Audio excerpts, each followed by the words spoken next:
ile baridi iko Meru. Meru kuna kuanga na divorce.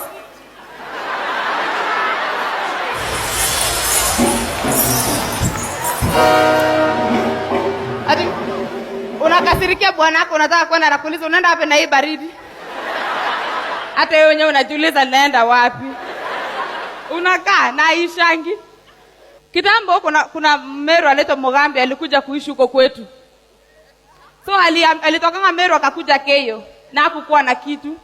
So akaanza zero kununua vitu. Akakuja kwetu akanunua ng'ombe. Akanunua ng'ombe, kufikisha kwake ng'ombe ikarudi. So ilikuwa inafanya hivyo, ng'ombe ikirudishwa inarudi na baba alishakula pesa. So baba akakaa hivi akaamua kumbadilishia na ng'ombe inaelewa. Akampea sister yangu.